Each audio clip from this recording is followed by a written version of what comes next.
Has anybody seen the Cheney documentary on Showtime that's airing? It's on this Friday, I think. So I haven't seen it. I'm going to watch it this Friday. Yeah. But I did see the guy on. He was on the This Week with George Snuffleupagus. They were talking about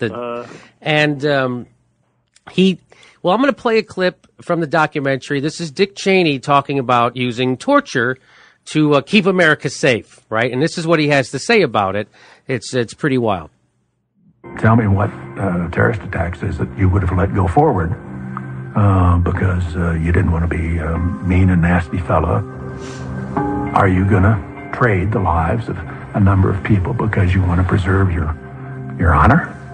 Or are you going to do your job, do what's required, first and foremost, your responsibility to safeguard the United States of America and the lives of its citizens? Okay, I just want to point out that Dick Cheney, 5 deferment Dick Cheney, never was a Marine. And so now he's saying the way you fight a war is you let go of your honor. But if he knew if he was actually ever in the service, he would know that their motto is death before dishonor. And so what he's saying is you get rid of your honor first thing you do when you go to war. That's from a guy who's never been to war, and that's from a guy who ordered war crimes. And so he's giving us this, what he's saying is that it was his duty to order war crimes. And those among us who would not have ordered war crimes are irresponsible and derelict in their duty. They're just not committed to doing what needs to be done. That's not a false choice, is it? Either we torture people or millions of Americans get killed. That's what he's saying. That was his right there. So then, why didn't we torture Nazis then? That's what Because they had the same plan. They wanted to take us over. They wanted to engulf the world in darkness. They wanted to kill every Jew on the planet. Why didn't we torture them? Frank, they weren't brown. Because we didn't need to torture. So is there oil in Germany?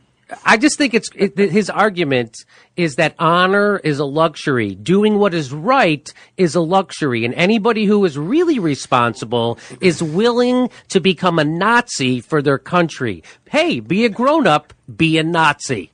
That's what he's saying.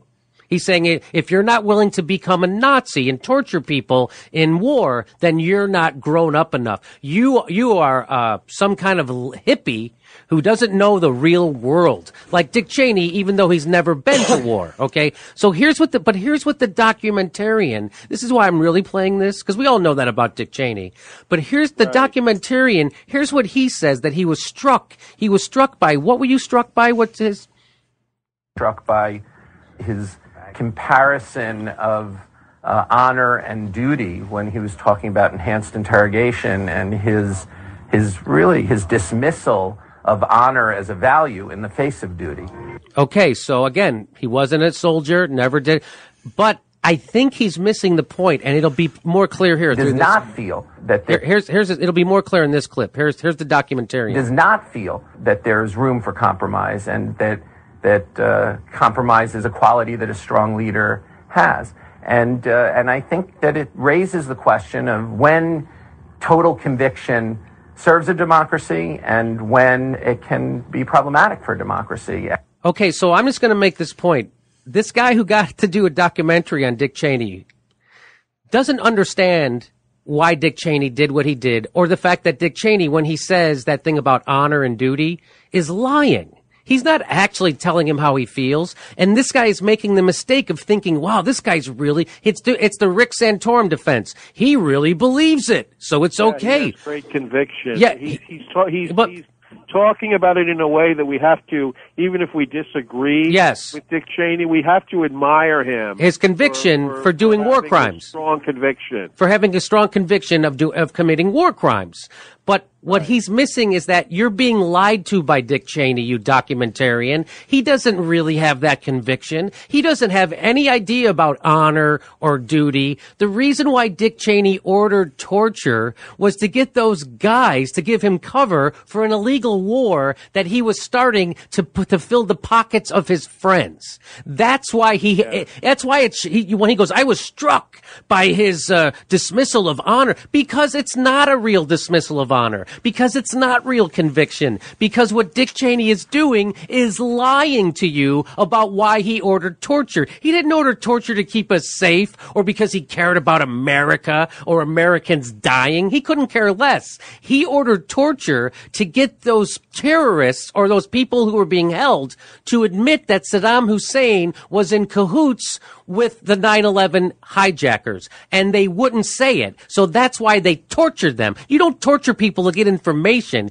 You torture people to get people to say stuff that you want them to say. And this documentarian completely misses that point and pretends that Dick Cheney is pulling a Rick Santorum and he's really convinced of his convictions that you can't I can't believe people still believe Dick Cheney actually believes what he's saying. But isn't that the problem when people are, let's say you have a moral compass, you believe that somebody else who's in a position of authority would also have a moral compass. Right. And when he uses the term about honor, I think that is so ironic because he's trying to hook this term like honor, okay. But you know what? I said no to honor. Yeah, somehow he makes honor sound like herpes. It's like saying Paul Ryan was brave for suggesting we destroy Medicare. Medicare. Hey, really brave. Wow, it's brave of you to throw out every basic piece of humanity. Thousands upon thousands of people have died to protect. God bless you. But the reason why Dick... Well, I'm sorry, I was just going to say that this documentary guy...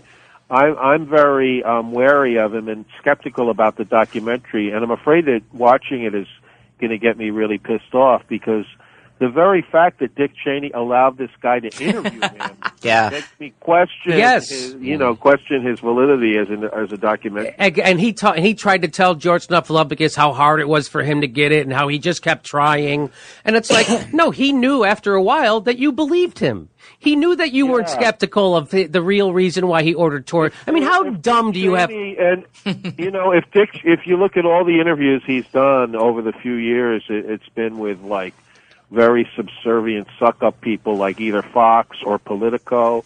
If Dick Cheney agrees to do an interview with you, that doesn't speak very well of you as a journalist. Right. It does not speak well of you. So, yeah, I'm going to watch that documentary. I'm going to TiVo it and watch it. Well, nothing ever happened to Dick Cheney when he came out and said straight out, I'm okay with torture. Yes, I ordered torture. I ordered waterboarding. And would you do it again? Yes, I would.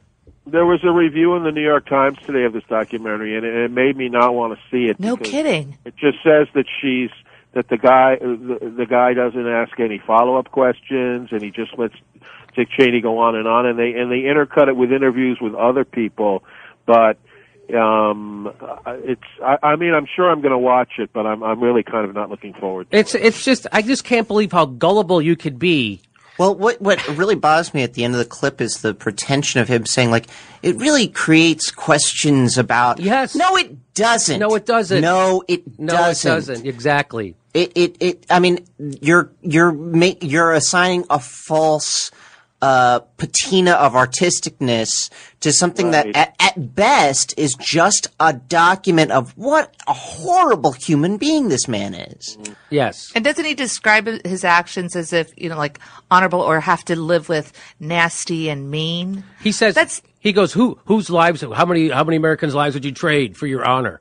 That's a false choice. You don't have to do. Somehow, again, we beat the Japanese, we beat the Nazis, we beat the Italians, we beat everybody back without doing any of that stuff officially. They go, you don't think here's another thing that people do. They go, you don't think that we didn't torture anybody in World War II? And what I say to those people on Facebook is, if you have a link of some torture that we were aware of and we didn't prosecute, I'd love to see it.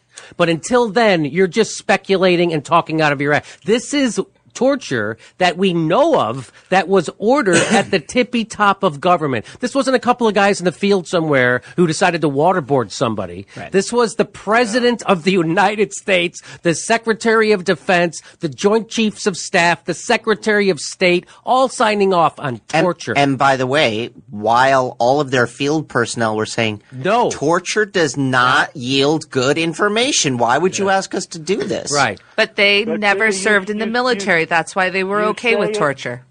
You say it never happened in World War II, but what about the Inglorious Bastard? All right, you know what? This guy, Ben Shapiro. By the way, torture was used pretty extensively by the CIA in Vietnam. We lost that war. Yeah. Right. And I don't, even Nixon wouldn't come out and brag about ordering a war crime, I don't think. Okay.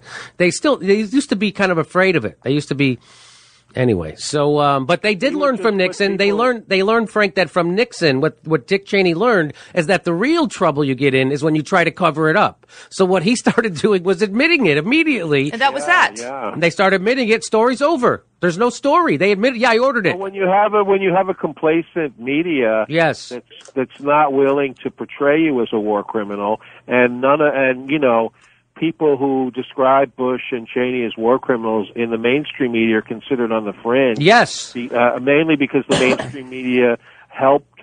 They couldn't have fought these phony wars without the mainstream media.